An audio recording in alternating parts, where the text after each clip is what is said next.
你现在的样子，哪里还像我的老大？你不说话，没人把你当哑巴。若是不说话的话，岂不更尴尬？其实，就算刚才发生了什么，也没事，大不了你先退婚，然后再嫁给我。呸呸呸！狗嘴里吐不出象牙。老大，龙嘴里自然吐不出象牙，只能吐出龙涎。我说的都是认真的，你不妨再考虑考虑。你要再胡说，我不理你了。好，那咱们说点正经的。李建清真的是你哥哥吗？他当然是我哥哥。你问这个干嘛？亲哥哥。亲哥哥，如假包换。可是他刚才看见我们在水里那样，他的神情反应很不对劲。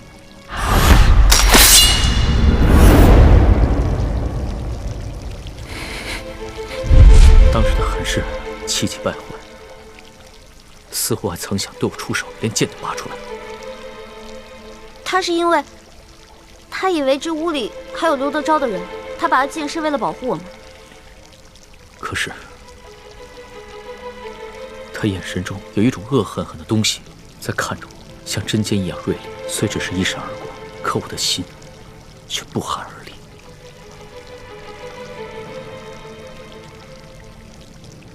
原来龙小弟，你也有这么胆小的时候啊？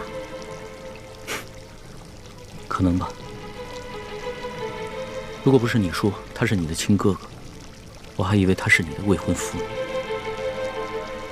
你看你，越说越离谱了。他和我未婚夫从小一起长大，他肯定不愿意看到我在成亲之前出什么意外。你想想那些公主格格们，如果早已许配了人家，有别的男子打他们的主意，那你肯定也会不开心的。可能是我想多了吧。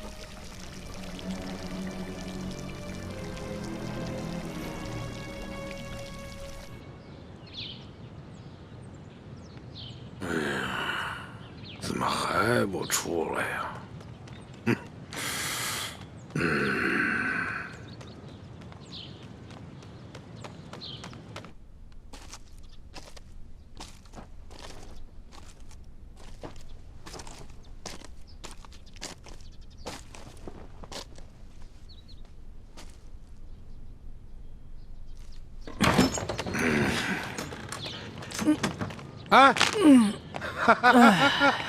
哎呀，龙大人，真是春风满面呀！哎，对于下官送的礼物，可还满意呀？挺好，有劳刘大人了。那就好。哎，龙大人，那就随本府到我书房，咱们把那个事情再重新的。不用在意了，就按照你说的安排吧。多谢龙大人。不过，这本钦差啊，毕竟是来视察官风的。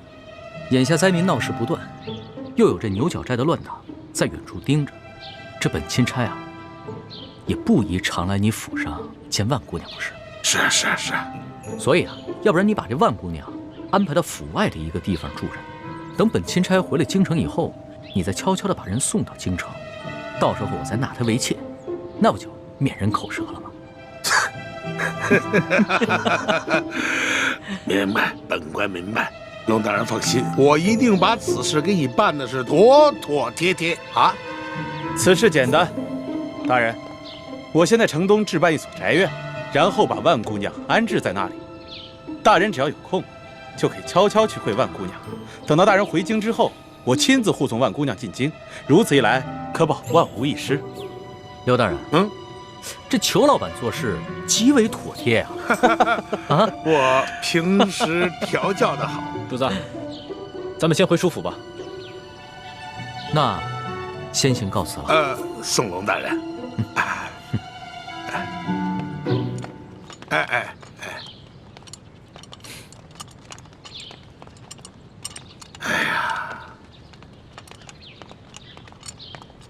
贵儿啊，看到了吗？原来此人的弱点是好色呀！亏了你那儿有一个美人万苏，否则这一关真的难过呀。事不宜迟，我先给他置办宅院，再送几个丫鬟给他。这件事儿，就算是大功告成了。哎，然后让孟祥和把万苏姑娘赶紧送过去。不瞒你说呀，我是真没想到啊，这万苏姑娘如此厉害，就一晚上就把这个龙三这个假正经让他现了原形了。撤！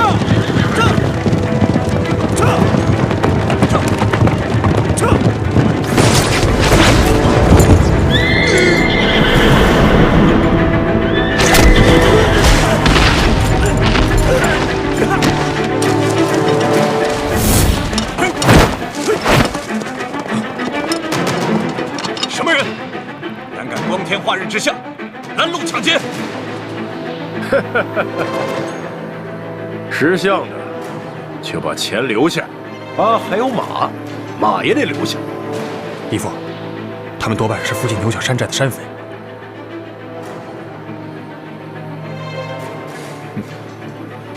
各位好汉，我们这随身携带的钱财物品可以留下来作为买路钱，不过因为我有要事在身，需要马匹赶路，可不可以把马留给我？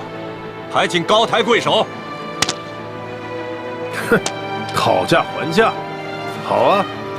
你们今天要是不把马留下，老子让你们命都留下！哎，各位兄弟，有话好说吗？既然这样，那马就留给大家，钱财马匹都留给你们，放我一条生路。哼，怎么了？你不说好了只要钱财吗？大三，给我出！拦住他们！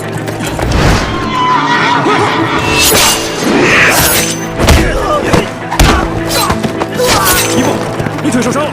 没事，快走！撤！师兄，好两个，怎么办？赶快发出讯号，让前面的人拦住他们！走！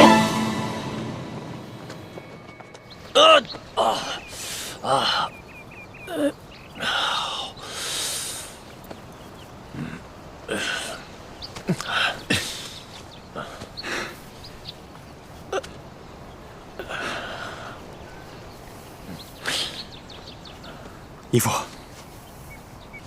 我看这帮黑衣人不像是普通的盗匪，目的也不是为了咱们的钱财和马匹，倒像是一批训练有素的杀手，处心积虑置我们于死地啊！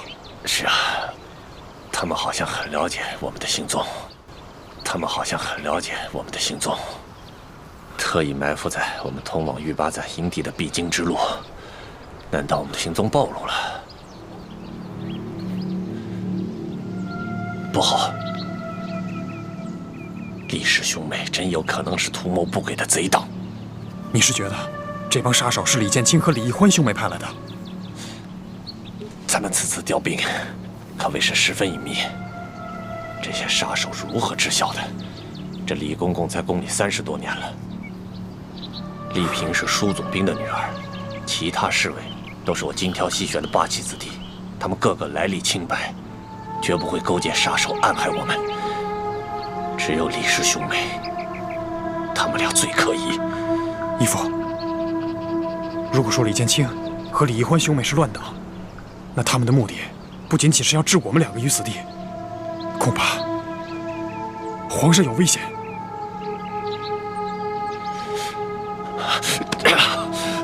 都怪我！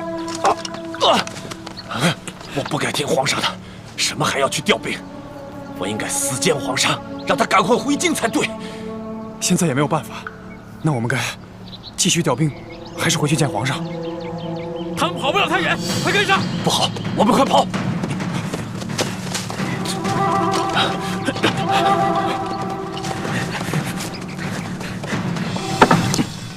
都10多天了，这索土怎么还没回来啊？不会出什么事儿了吧？呸！乌鸦嘴！柱子别担心，我已经安排2个侍卫兄弟去打探消息了。也不知道这索额图什么时候能回来。叶欢，嗯，要不然你们把刘德昭送给我的那些金银财宝，想办法换点粮食来赈济那些灾民吧。龙小弟，我本来就这么想的，但是我不好意思说，没想到你也这么想，果然英雄所见略同啊。欢妹，你又不知轻重了，怎能跟主子并称英雄呢？哎，无妨，在我的心里啊，易欢一直是一个巾帼英雄，有眼光，有度量。主子，这件事情万万不可呀！如果拿刘德昭行贿的金银珠宝去买大批的粮食，就会引起刘德昭和裘贵的注意，他们一定会识破主子跟他们不是一条船上的人，说不定他们会铤而走险，向主子您下手，强龙难压地头蛇呀！李公公说的没错，刘德昭一定安排了诸多眼线盯着我们。眼下索大人情况不明，我们切不可轻举妄动。我们顶多在城的东南西北各设一处粥棚，但不可再大肆赈济灾民，万一有什么闪失，我等担待不起。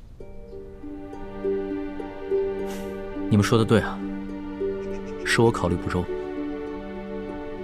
一时的赈济只能缓解眼前的灾情，而不能一劳永逸。只有我顺利地回到了京城，才能肃清吏治，以后让全天下的老百姓免遭刘德昭这样的贪官荼毒。主子，您能这么想就对了。天大的事情，也没有主子您的安危重要啊。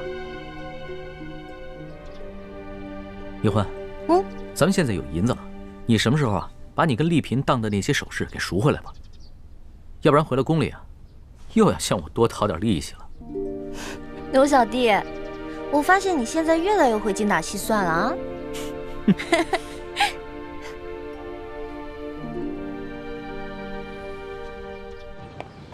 车官啊，这龙三那里现在有什么异常啊？没有，他就是在城里多设了几处粥棚，然后12个时辰不间断的施粥。哼，此人果然是一个卖直取忠之辈呀！哼，还真会收买人心。哎，万苏那里他现在去的勤吗？哈，勤着呢，每晚都要去2个时辰。只不过他不在那里留宿，最多每天3更他就离开了，而且每次去的时候都是先穿着便装走后门。他跟万苏幽会的时候，除了那一个丫鬟，就是李护卫，其他的人也近不了身呢。看来此人是一个小心谨慎之人，难怪这年纪轻轻就可以爬到如此高的位置，还受到了皇上的宠信，做到了钦差，后生可畏啊！有什么后生可畏的呀？他现在是财色兼收，消停了。想想他当初拿枪做事的样子，我就恶心。哼，恶心，恶心什么呀？如果这个龙三他不好色的话，我们拿他还真没办法。哼。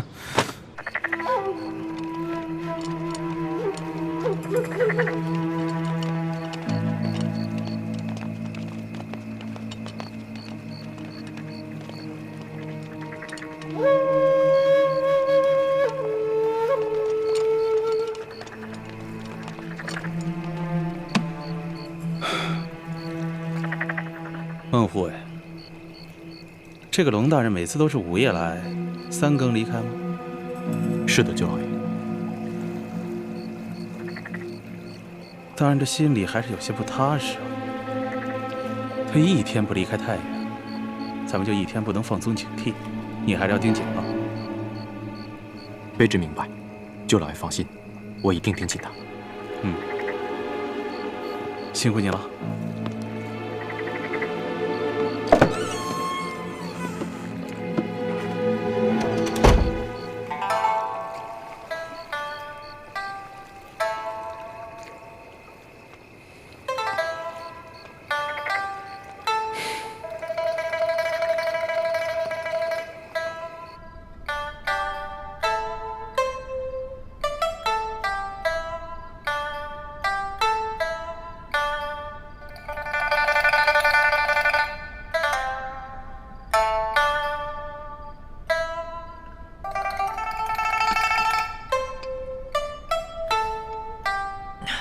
老大，那日在逍遥阁里面，我听到的琵琶声也是这万苏姑娘弹的，不是你吧？又被你给揭穿了。我就说嘛，就以老大你这性格，做什么事情都是半刻钟的热情，怎么可能弹出这么一手好琵琶嘛？我有一件事做得特别好啊，吹牛啊，所向披靡啊。说到吹牛啊，老大你前程第二，没人敢称第一啊。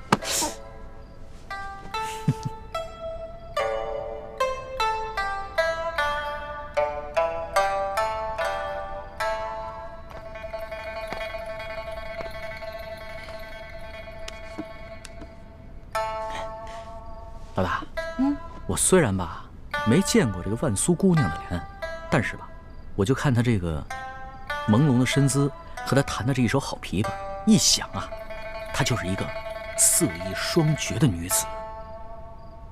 你说我每天晚上坐在外面喝茶，完了空担着一个风流好色的名头，我多亏呀！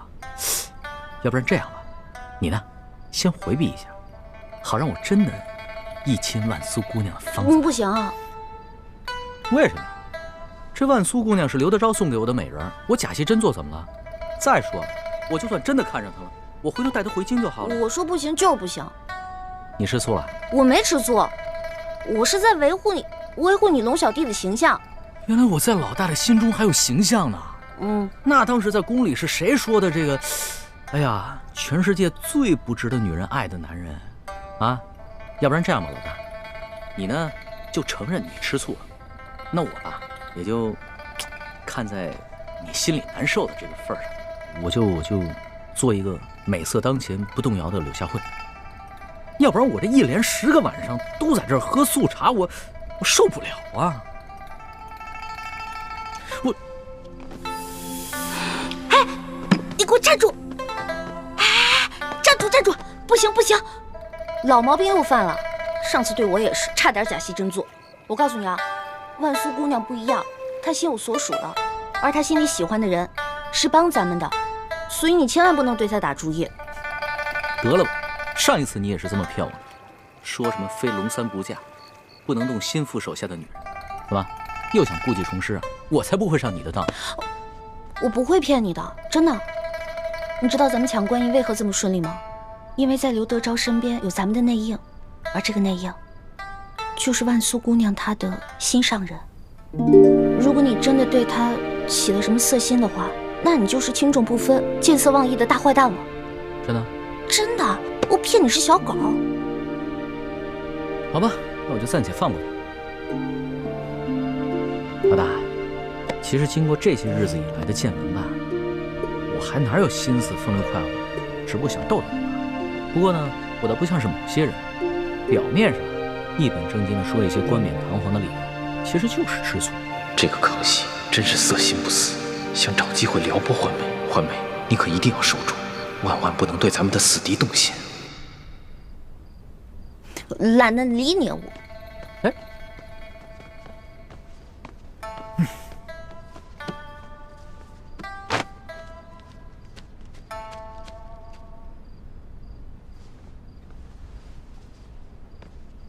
龙大人，时候不早了，小女子恭送大人。看看，人家万苏姑娘心里压根就没有你，催你走呢，别赖着了。好酸啊，好酸啊！好了，万苏姑娘，在下先告辞了。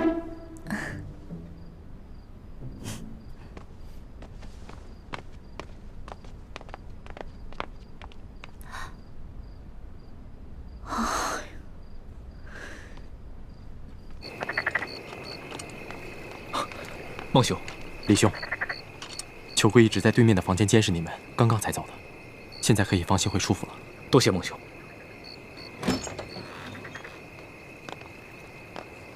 钦差大人，这个就是孟祥和，我刚刚跟你说的万姑娘的心上人，也是一直帮咱们的好汉。怎么样，比你长得英武吧？你越是拿话呛我，就越说明你吃醋。多谢孟护卫相助，大人客气了。这些年，卑职在刘大人身边，大小官员见过无数，真正一心为民的，只有你。卑职很是敬仰大人，能为大人尽绵薄之力，是卑职的荣幸。那孟护卫多保重，后会有期。后会有期。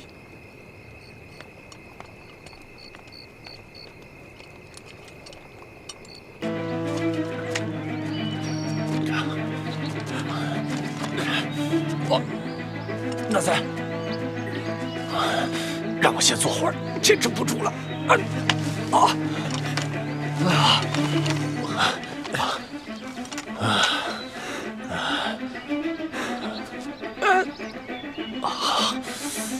纳赛，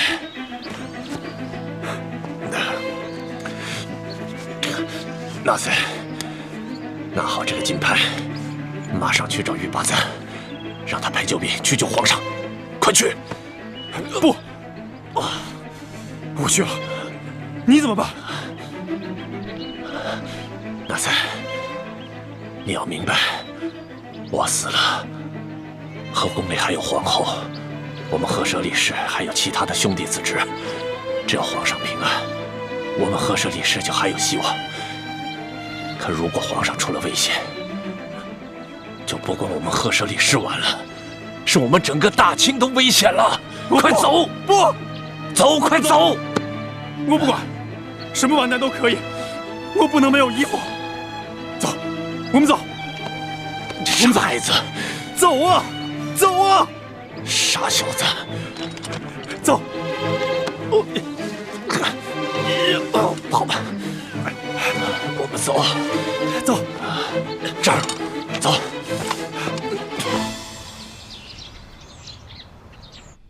一会儿人来之后不说了。大人。祥和呀，你这伤势如何啊？已经好多了，多谢大人关心。祥和啊，我让你查的咱们这边的奸细，你查的如何了？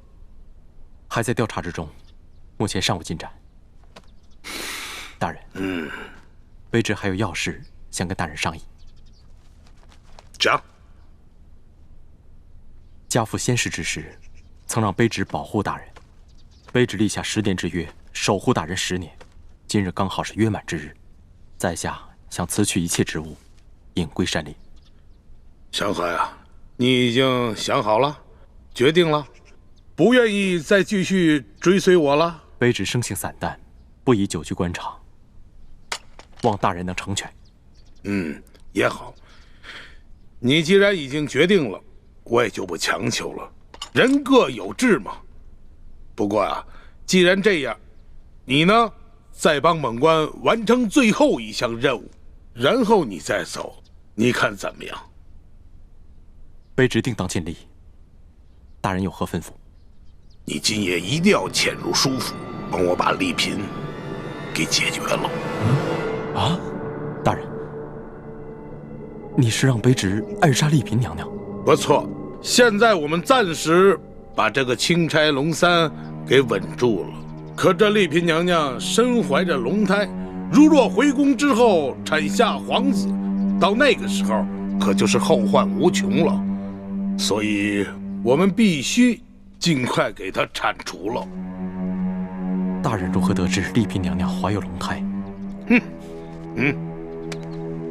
孟护卫，这事儿啊，不瞒你了。其实我早就已经收买了舒府的管家，他告诉我，丽嫔娘娘的奶娘近几日很是欢喜啊，每天都给丽嫔娘娘煲各种汤水。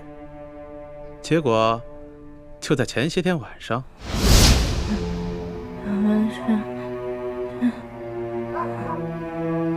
小姐，你再吃2盘，你现在都已经怀了龙胎了，你一定要保重身体。只不过是奶娘的一句梦话而已，大人何必当真？对，是一句梦语。不过这奶娘所煲的汤水之中放的，可全都是安胎的药物。对于这种事儿呢，我是宁可信其有，不可信其无啊。即便是这丽嫔娘娘她这次没怀龙种，那现在皇上这么宠幸于她，将来也有大把机会啊。到那个时候，那丽嫔娘娘能够放过咱们吗？所以说呀，必须尽早铲除。可是钦差大人带了许多大内高手在暗中保护丽嫔娘娘，况且卑职的伤至今还未痊愈。祥和呀，这样啊，今夜呢，我先约这个钦差大人去喝花酒，先调走他一半的护卫，然后我再派一帮人马潜入到舒府当中，引开剩余的一批护卫，这样你就可以放心大胆的下手了。大人，舒剑之死已有诸多蛛丝马迹指向大人，这个时候如再杀了丽嫔娘娘，那钦差大人会更加怀疑您。他虽然是收了大人的贿赂，但难保他回京不会出卖您。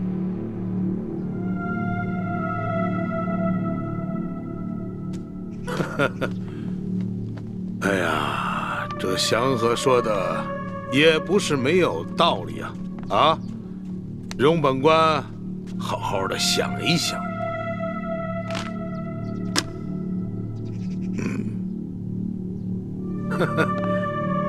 祥和呀，你这腰间这把刀，可是你爹留给你的。回大人，这把刀乃是卑职的传家之宝。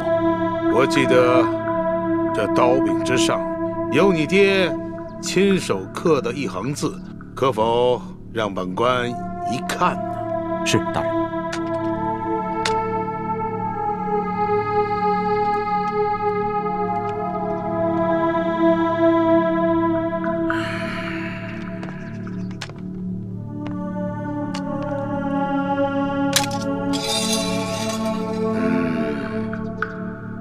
真是一把好刀！拿下！别挣扎了，孟护卫，没力气了吧？啊？知道今天早上你喝的汤药里我加了什么佐料吗？大人，你这是何意？孟祥和，亏我那么信任你，我实在是没有想到啊！你竟然跟这个龙三勾结在一起！大人，卑职不明白你在说什么。还在骗我什么？昨夜我已经查明了，就是这个钦差龙三劫走了我庄严之内的观音。大人，您说龙三大人，他是盗取观音之人，大人可有凭证？你要凭证，我就告诉你。舒府管家说了，观音失窃的当晚，龙三和他的一干护卫根本就不在舒府，而是天快亮的时候才回来，个个黑衣蒙面，行踪诡异。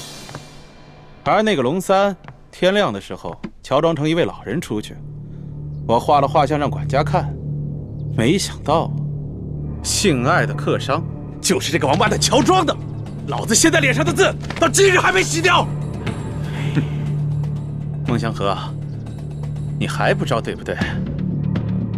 告诉你，昨天晚上我们给奶娘下了迷魂药，她可什么都说了。孟祥和，你快走开！小姐现在已经是皇上的嫔妃了，而且还怀了龙胎。祥和呀，你跟了我这么多年，我实在是想不通啊！你与那钦差龙三无亲无故，并不相识，你居然勾结他背叛于我！我知道，这么多年，我赏赐你的银两你都收下了，我赏赐你的丫头你却不收，这是为什么？你心中早已有了人了，但是我万万没有想到啊！你心中的那个女人，居然是舒剑的女儿舒婉金。你和丽嫔早有私情。没错，我心中的人就是舒婉心。大人，你有恩于我不假，孟某在你身边护卫10年，平日你待孟某不薄，孟某从没想过要出卖大人。卑职是不愿看着大人一步一步陷得更深。大人，你也听卑职一句劝，切勿再行伤天害理之事，回头是岸吧，大人。什么？这里有案吗？这有案没有啊？啊！我早就知道了。钦差大人龙三收我的金银财宝跟美人，只不过就是为了麻痹本官。龙三进京之时，那就是我刘德昭赴死之日。我们还有什么办法？能有什么退路啊？大不了就拼死一搏。待他死后，我就将这个责任推给那些牛角寨上盘踞的山匪。大人，你可曾想过，牛角寨位于山西境内，就算皇上信了，钦差大人和丽嫔娘娘死于牛角寨之手，可你身为山西巡抚，你逃得了失职之罪吗？失职之罪，祥和呀，你给我听好了！经本府调查，钦差龙三勾结牛角寨上的前明余孽，他不但伪造圣旨，还勾结这些山贼打劫官府的库银，因分赃不均，起了内讧，自相残杀而亡。本府率兵剿灭了牛角寨，如此一来，你觉得皇上还能追究我失职之罪吗？在钦差龙三伪造圣旨在先，早已犯下了杀等之罪。大人，先把罪名嫁祸牛角寨，现在你又说钦差大人伪造密旨，我让你明白你是怎么死的。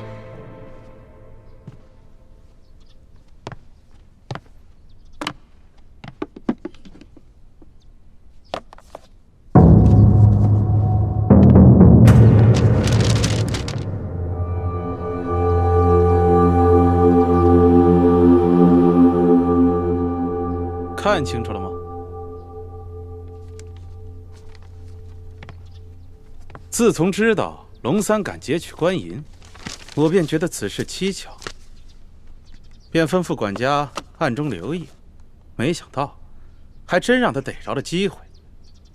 溜进了龙三的房间，便发现了这些东西。结果我们仔细一看，看出了破绽，这玉玺还有密旨，是假的呀！不可能，钦差大人手中还有一道密旨，奉旨调查书剑遇刺一案。那封密旨，卑职仔细看过，绝不可能造假。兴许他是奉旨查书剑之死，可是他竟然胆大包天的想要插手山西政务，情急之下才伪造了圣旨还有玉玺，这叫什么呀？天堂有路他不走，地狱无门他闯进来。求贵，龙大人在儿子的脸上刻字，是希望你们能够警醒反思，悔罪改过。你们居然执迷不悟！你放屁！他龙三算个什么东西啊？在我眼里，他只是一个虚伪狡诈、蝇营狗苟之辈。你也在官场混了10几年了吧？就这么点小伎俩，就把你给蒙蔽了。道不同不相为谋。龙大人不想与尔等同流合污，尔等居然痛下杀心。你们才是自寻死路！大人，天作孽犹可为，自作孽不可活呀！大人，大人。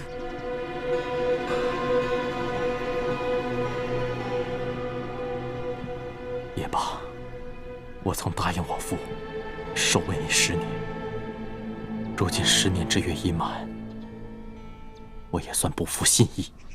刘德昭，我既已落你手里，这条命就任你处置。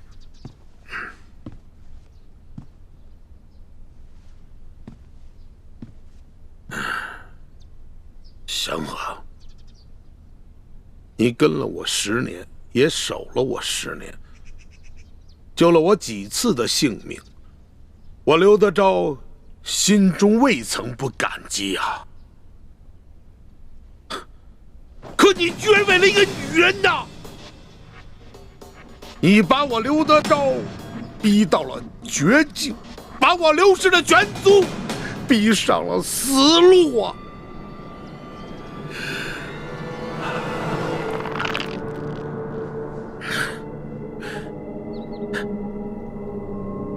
山河呀，别怪刘德昭，别怪我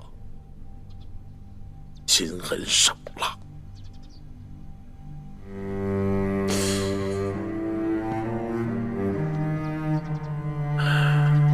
带下去。走。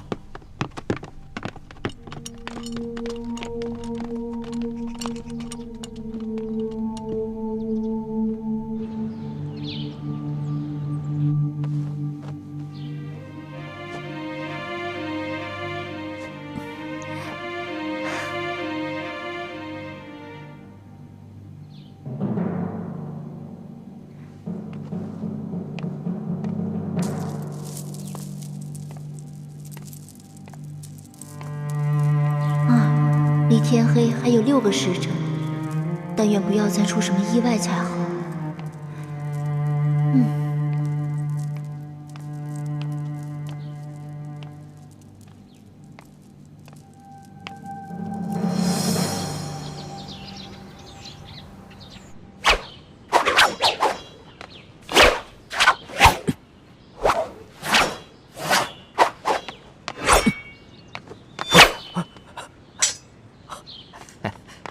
主子，索图怎么样了？苏大人出事了。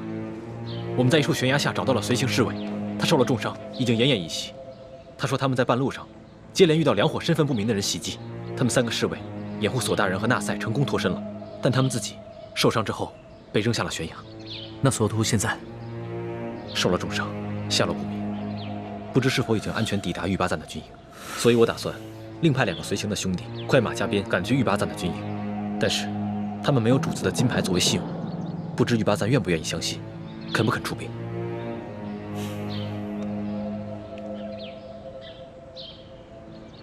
主子，不如这样吧，奴才亲自去一趟。玉巴赞认识奴才，如果奴才亲自去说明情况，他应该会相信。那就辛苦你再跑一趟。主子您这么说，真是折煞奴才了。奴才也不用带什么东西，这就轻装出发。我派2个侍卫跟公公一同前去。好。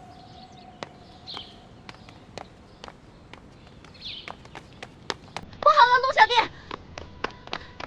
龙小弟，贾玉玺跟贾密旨不见了。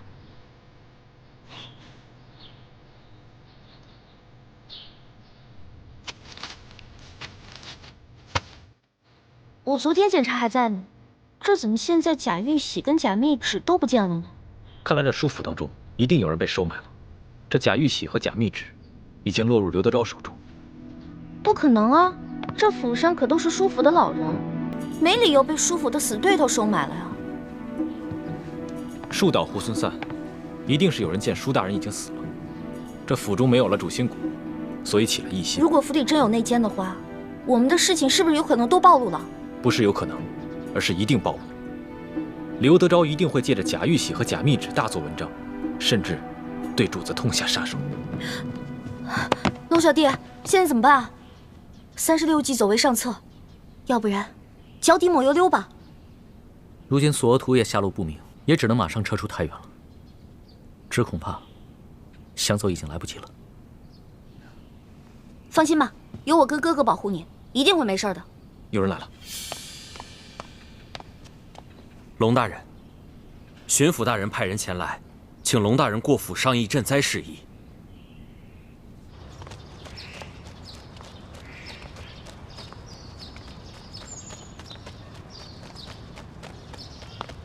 官儿啊，你能不能不在我眼前晃来晃去的啊？晃得我这头都晕了。你头晕，我心还烦呢。啊，姐夫，你看看我脸上这字儿啊，到今天都没掉下去。你说这姓卢的他多可恨呢！还有，这小子铁疙瘩一个，官场上这些规矩他懂吗？你还浪费这一桌子酒菜。要我说，人来之后直接拿下，严刑逼供之后再把他灭口得了。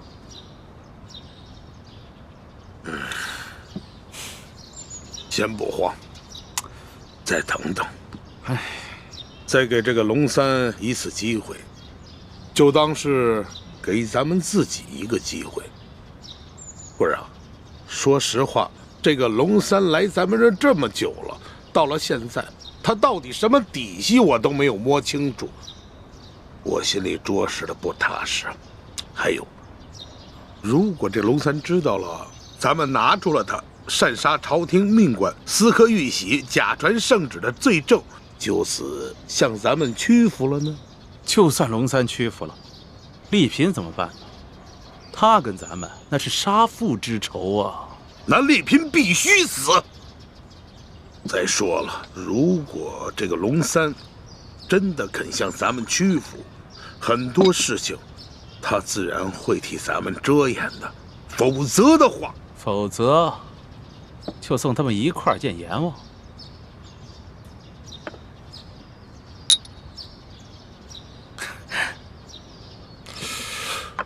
唉，什么时候来呀？他这是。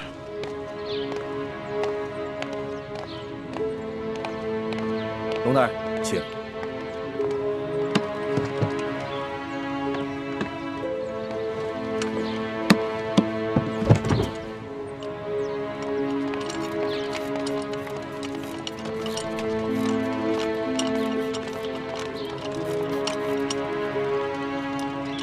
丽嫔还在府上吗？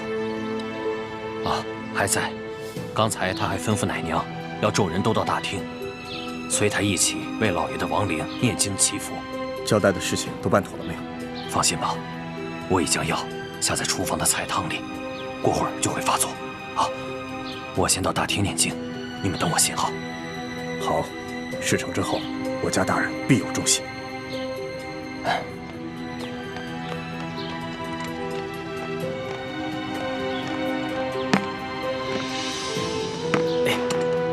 慢点。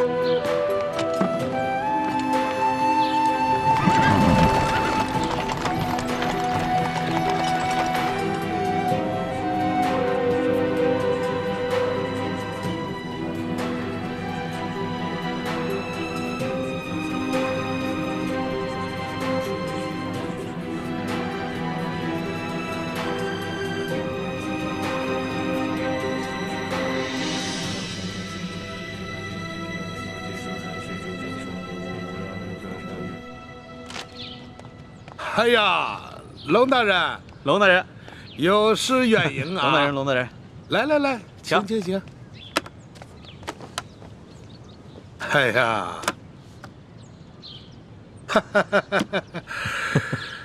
哎呀，此次请龙大人过府，没有别的意思，就是有2件东西，想请龙大人亲自过目啊。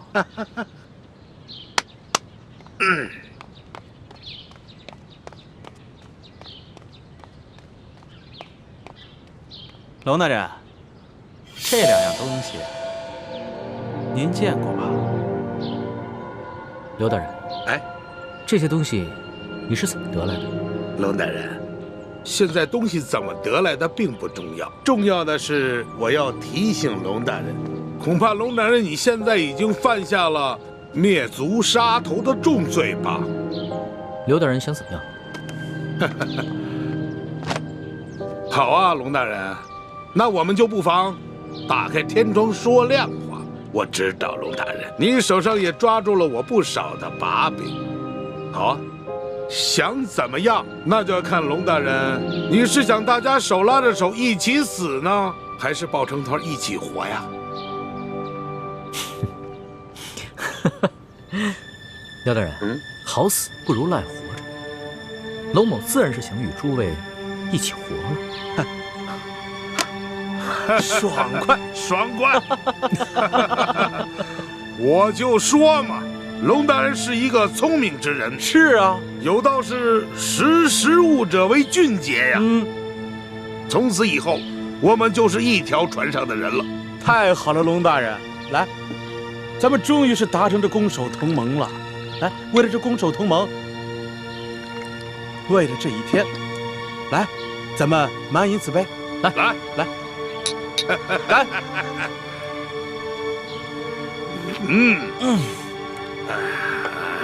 美酒啊！龙大人，既然咱们都是一家人了，那有件事儿，我得求您帮个忙。何事？您瞧我脸上这个字儿啊，您高抬贵手，把您的墨宝给我去了吧。乔老板啊，您脸上这个墨汁儿啊，是我家那个侍女特意调制的，这没有1个月以上，很难洗净。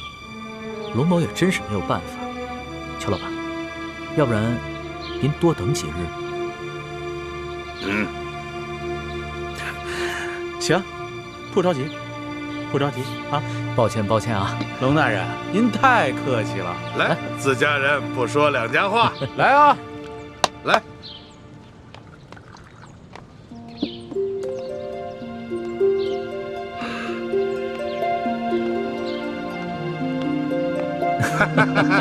来，龙大人。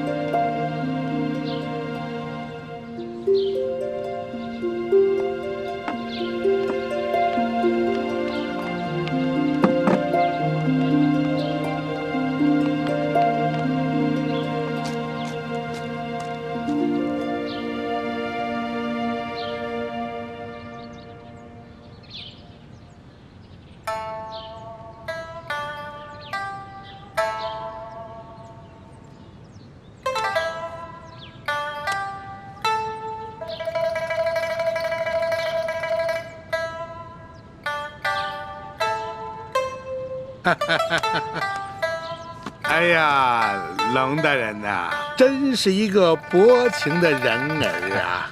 面对着这万姑娘色艺双绝，居然是毫不动心呐！刘大人，哎，龙某也不是个不怜香惜玉之人，是，只是那个时候与刘大人尚未交心，背地里啊，就害怕刘大人参我一本，所以只好辜负了美人了。哎，现在好了，以后咱们都是一家人了，你大可以放心的，以后与这万姑娘那是双宿双飞呀！啊，俗话说得好，人不风流枉少年呀。多谢刘大人玉成啊。哪里。龙大人，既然咱们都是一家人了，那有件事儿，希望你多多帮忙啊。何事啊？我们收到消息，听说这丽嫔怀了龙胎了。正是。可是我们又收到消息，这丽嫔因为父亲亡故悲伤过度，在舒府小产了，结果不幸大出血，薨逝了。刘大人，这什么意思呀？我刚出府的时候，这丽嫔娘娘还好好的。龙大人，俗话说得好，天有不测风云，人有旦夕祸福啊。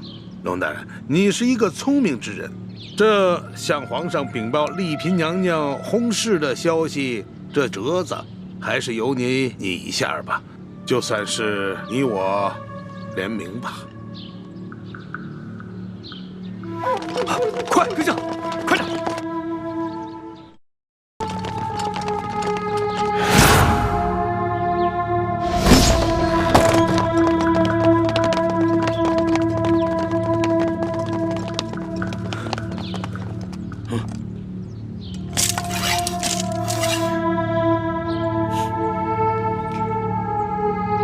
真是红颜薄命啊！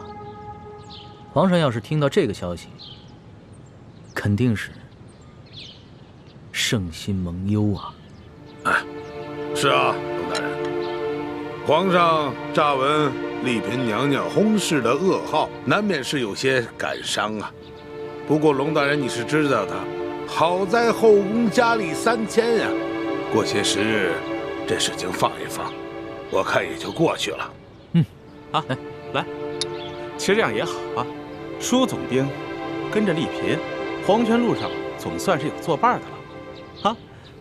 他们这一走，我们总算是安心了啊。来，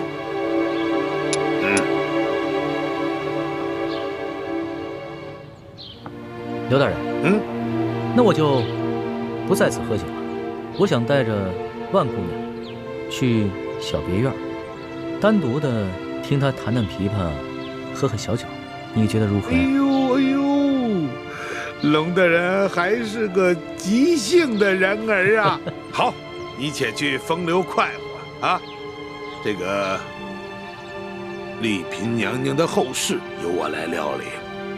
不过龙大人切记啊，这个请罪的折子要嫁接你好啊。你放心吧，龙大人。那龙某就先行告辞了。送龙大人。龙大人，请。哎，万姑娘，哈哈哈，好生伺候龙大人。是，小女子一定听大人的话，服侍好龙大人。只是，小女子尚有一事相求。万姑娘，请讲。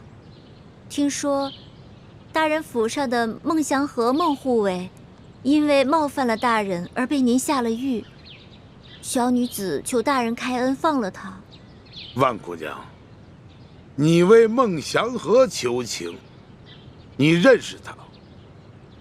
刘大人，就看在龙某的面子上，放了孟护卫吧，让孟护卫送我们去别院。龙大人，放了孟祥和不难，不过本官有些糊涂啊。万姑娘，你是怎么认识孟祥和的？你又是怎么知道孟祥和犯了事，下了大狱呢？因为小女在裘老板府上和大人府上住的时候，孟护卫对我多有照顾，所以我对他心怀感激。老爷，老爷，不好了，老爷！慌什么？慢慢说。叔父出事儿了。出什么事儿了？丽嫔死了？不是，是丽嫔娘娘她不见了。什么？怎么会不见了呢？当时我们正在诵经祈福。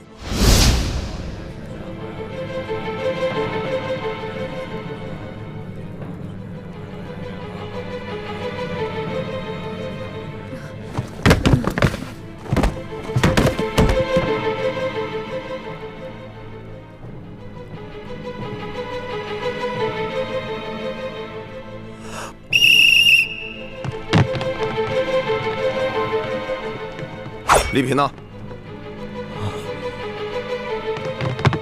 拿药来！小姐莫怪，我也不想害你，可我没办法呀。我一家老小的性命都搁在巡抚大人那儿了。你要怪，就怪老爷生前为什么老跟巡抚大人作对吧？黄管家！啊，郭妈妈，怎么是你？黄管家，小姐是你跟我从小看着长大的，老爷现在尸骨未寒，你居然对小姐下毒手！她不是你家小姐。她是我家小姐奶娘。小姐呢？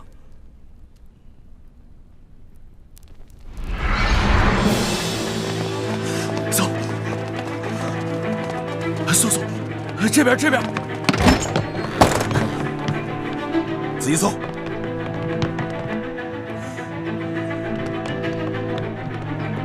走。怎么样？没有啊！我念经的时候明明看见小姐走到屏风后的呀，这屏风直通后院，这后院大门又上着锁，她只能在这儿啊。这就奇了怪了。搜，继续搜。真是个废物！你们这么多人还看不出一个女人？大人饶命啊！大人，小人已经尽力了。这舒婉心是小的看着长大的，她可是手无缚鸡之力呀，又没有攀爬的工具，我就不明白。他是怎么爬上那么高的院墙逃走的？难不成他长了翅膀不成？不用说了，你们这还看不出来吗？这是早有准备啊！龙大人，这丽嫔娘娘现在何处？你应该是最清楚吧？我说我不知道，刘大人相信吗？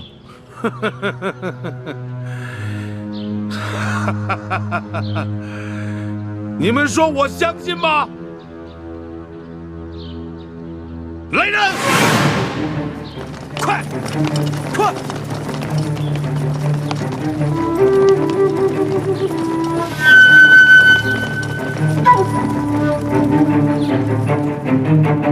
龙大人，你现在可以告诉我，我信吗？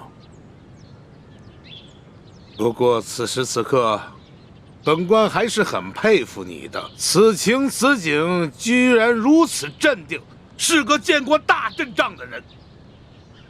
不过本官还是不明白，你为何要跟本官作对到底？哈！你以为你救了丽嫔，他就可以在皇上耳边给你多吹吹枕边风是吗？就可以免除了你擅杀朝廷命官、伪造玉玺、假传圣旨的罪责吗？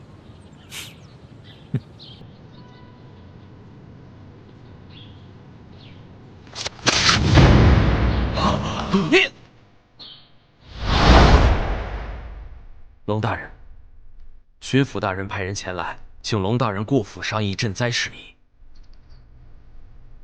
好，我知道了，我换身衣服就过去。那小的先为大人准备车马。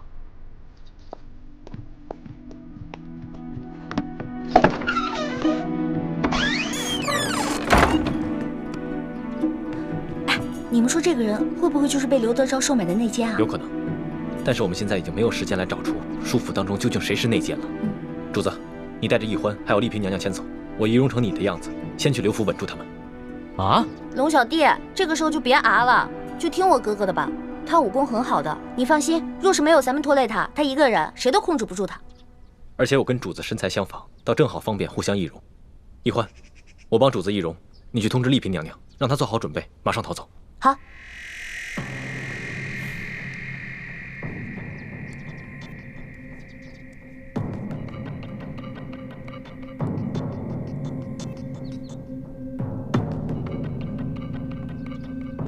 主子，多保重。要不要带几个侍卫？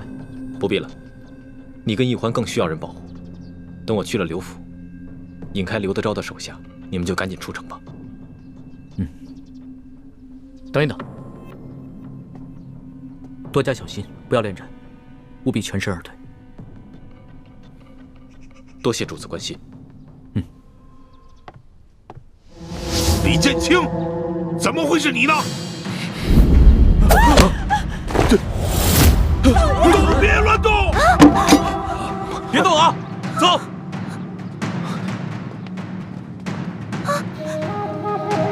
姓李的，放了我姐夫，不然我弄死他！我跟万姑娘非亲非故，你以为用她就能威胁到我吗？少跟我来这一套！你跟那个姓龙的自诩为仁义之士，为了那些灾民，你们都能犯下这么大的罪行，你能眼看着这么一个手无寸铁的女人为你送命？放人！万姑娘，我刚才就是顾及到你的安危，才想用计带你离开，没想到你还是放不下孟祥和。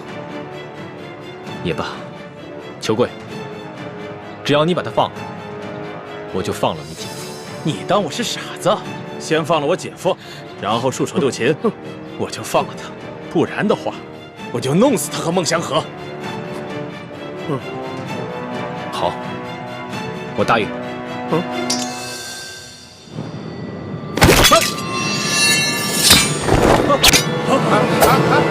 姓万的，受伤刘大神，刘大神啊！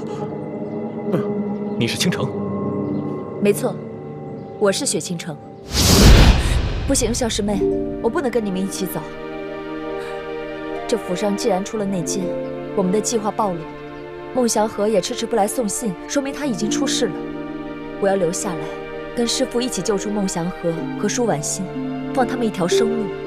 雪姐姐，你放心吧，朱哥哥都说了，他会见机行事，救出孟大哥的。大师兄虽然武功高强，可留他一个人在这里对付刘德昭这帮心狠手辣的禽兽，我不放心啊。雪姐姐，我觉得你对朱哥哥真好，事事都为他着想。小师妹，你别多心啊。是因为大师兄身份特殊，所以我才把他的安危放在首位。哎呀，我知道，你不用多心，我心里都明白。主子，你们先离开，我留下来。为什么？臣妾手无缚鸡之力，身子虚弱，若是主子带臣妾一起走，会是一个很大的拖累。可是刘德昭已经打定主意要跟我这个钦差大臣翻脸了，你留下来的话会很危险。刘德昭和您翻脸，可以借口说你伪造玉玺，假冒钦差，可臣妾是真真切切的丽嫔娘娘，她不敢公然害我。若是来暗的，臣妾这府上大多是跟随家父几十年的老人，不可能都被刘德昭收买，他们必定会尽全力保护臣妾。再说了，只有主子安全了，臣妾才会安全。是啊，龙小弟，丽嫔娘娘说的对。第一，她留在这儿可以稳住舒家的内奸，还有就是可以为我们逃出太原多赢一些时间。你就听她的吧，只要你脱身了，他们不敢对丽嫔娘娘下黑手的。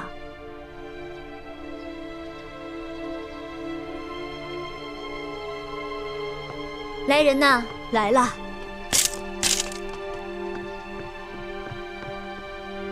娘娘，你有何吩咐？你去把府里的下人都集中到大厅，我要让大家和我一起给老爷诵经祈福。是，朗奴马上去办。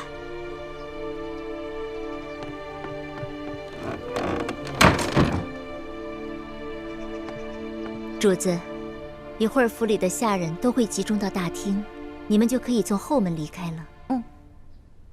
叶欢呢？我不在你们身边，你一定要保护好主子，保护好自己呀。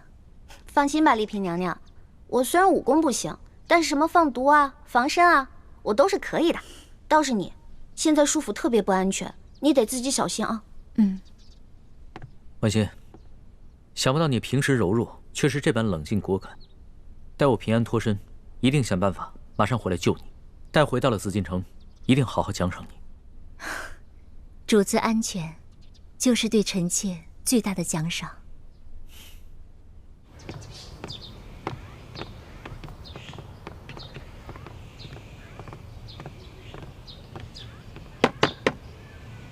万姑娘，你准备好了吗？快了，麻烦您再等一会儿。他们怎么还不来？这可怎么办？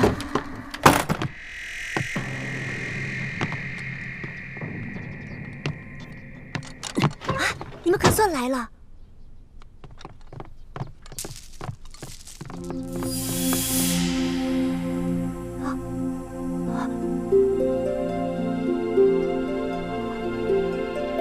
你是舒姑娘，我就是雪倾城，咱们总算见面了。我们真的是长得一模一样，多谢姐姐以身相替，我才能有机会和孟哥哥私奔。当初形势所迫，不得不暗中劫走姑娘，还望姑娘见谅。好了，现在不是说话的时候，有什么话还是出去再说吧。舒姑娘，你赶紧动身跟我们走。不行，走不了了。刘德昭宴请钦差大人，要我前去陪酒助兴。怪不得裘敏在外面守着，如果他去宴席的话，那对龙大人就更加不利了。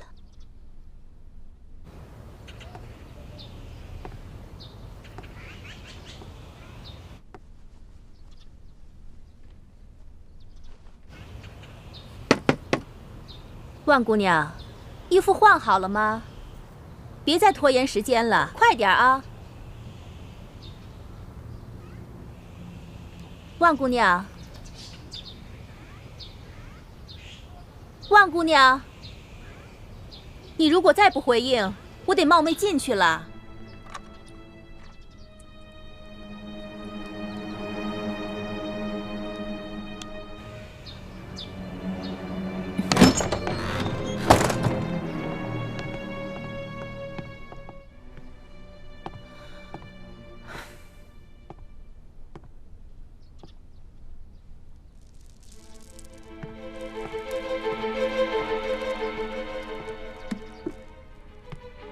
走吧。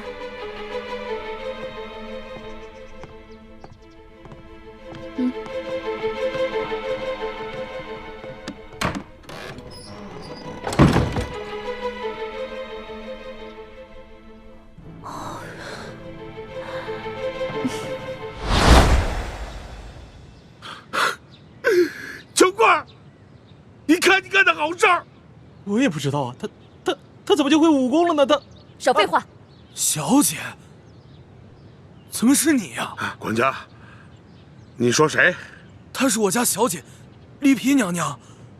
可是不对啊，我家小姐不会武功的。虽说入宫之前，长河老爷骑马射箭，可那都是闹着玩的。怎么突然之间？这2记耳光是替舒家赏你的。你到底是不是我家小姐啊？